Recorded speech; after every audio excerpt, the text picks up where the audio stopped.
अस्सलामुअलैकुम मेरे प्यारे दोस्तों, आपका हमारे YouTube channel study with Humera में स्वागत है। मैं हूं हुमेरा।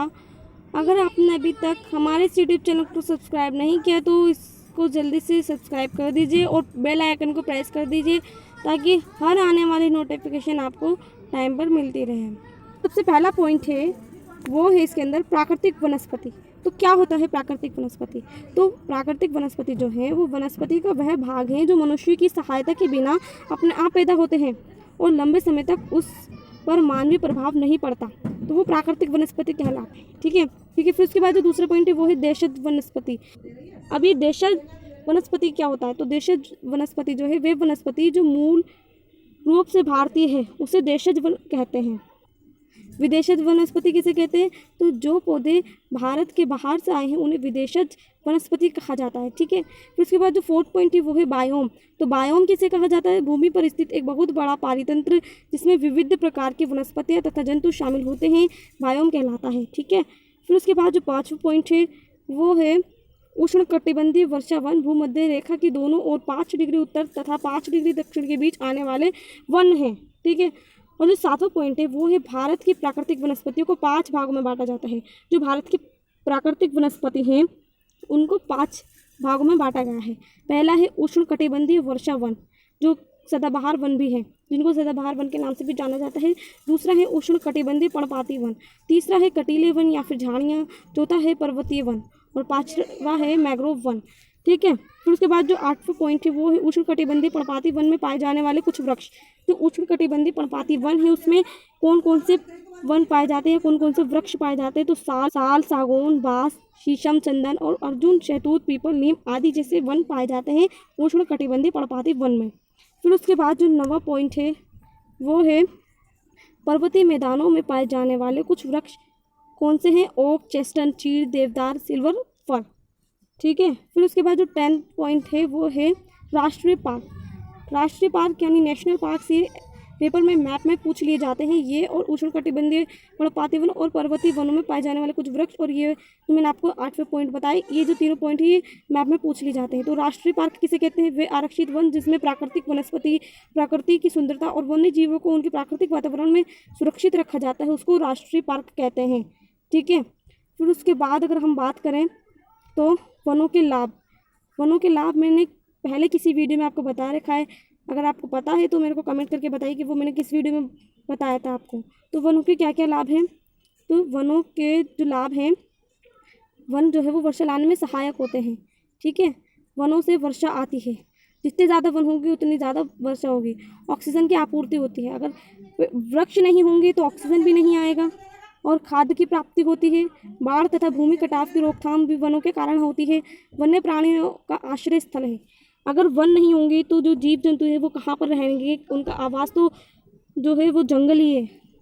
वनों का जो लाभ है वो है जलवायु को सामान्य बनाना, खाद्य पदार्थों की प्राप्ति करना भी वनों के लाभ है, ईंधन धंधों के लिए सहायक है और औषधि की प्राप्ति जो है ये भी वनों के लाभ हैं। ठीक है। फिर उसके बाद हम अगर बात करें तो 1 अंक वाले प्रश्न देखते हैं। तो जो 1 अंक वाले प्रश्न हैं उसमें सबसे पहला प्रश्न जो है वो है उष्णकटिबंधीय वर्षावन में पाए जाने वाले 2 वृक्षों के नाम डैश और डैश हैं। तो क्या हैं और क्या हैं? तो महोगनी और रबड़ हैं। यहाँ पर महोगनी आएगा और यहाँ पर रबड़ आएगा।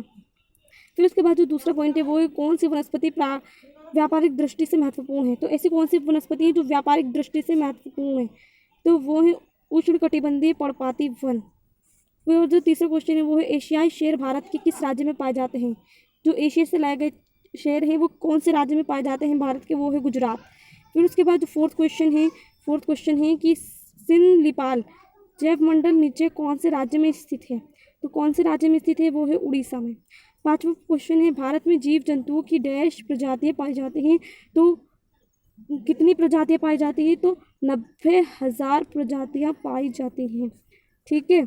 लगभग 90,000 प्रजाति पाई जाती है भारत में। फिर उसके बाद जो 6वां क्वेश्चन है वो है भारत में जैव सुरक्षा अधिनियम कब लागू किया गया था?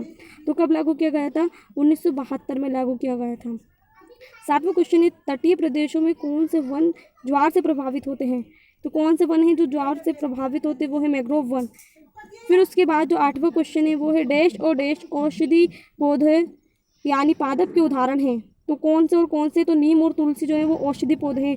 नीम और तुलसी का औषधि के यानी दवाइयों के रूप में भी प्रयोग किया जाता है। 9वां क्वेश्चन है, भारत में कितने प्रकार की वनस्पतियाँ पाई गई हैं?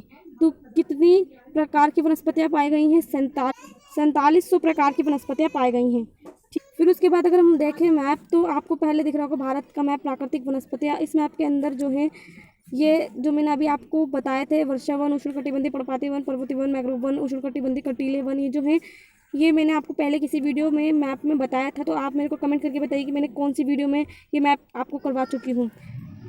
तो आपको इसमें दिख रहा होगा ये जो कलर है, ये इसके अकॉर्डिंग जो है ये सारे वन इधर इधर पाए गए हैं। जैसे पहला है वर्षा वन, तो वर्षा वन यहाँ पर पाए गए हैं, यानी यहाँ पर ज़्यादा वर्षा होती है। और जो उष्णकटिबंधीय है, जैसे कि यहाँ पर वो उष्णकटिबंधीय है।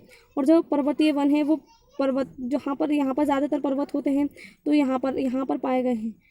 और जो है मैंग्रोव वन जो है वो कहाँ पाए गए हैं?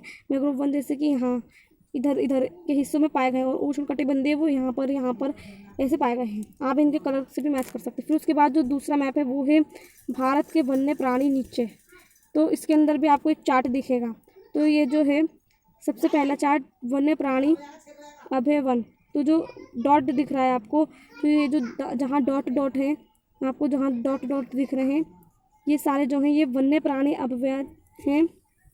फिर जो दूसरा है वो है पक्षी अभयारण्य, उसमें आपको स्टार दिखेगा, जैसे कि यहाँ पर है रंगाडी 2। और फिर जो है वो आखिर में है नेशनल पार्क, जहाँ पर ट्रायंगल बन रहे हैं। जैसे कि अगर मैं आपको ट्रायंगल दिखाऊं, तो ये है जैसे कन्हरी, और ये है, और ऐसे पूरे मैप में आप इस चार्ट के अकॉर्डिंग देख सकते हैं। तो ये चैप्टर जो है यहीं समाप्त होता है। अगर आपको हमारी वीडियो में ज़रा सा भी समझ में आया हो, तो आप मेरी वीडियो को लाइक करिए, हमारे इस YouTube channel study with Humera को सब्सक्राइब करिए। और अगर आपको कोई भी डाउट मेरे से कमेंट करके पूछ सकते हैं।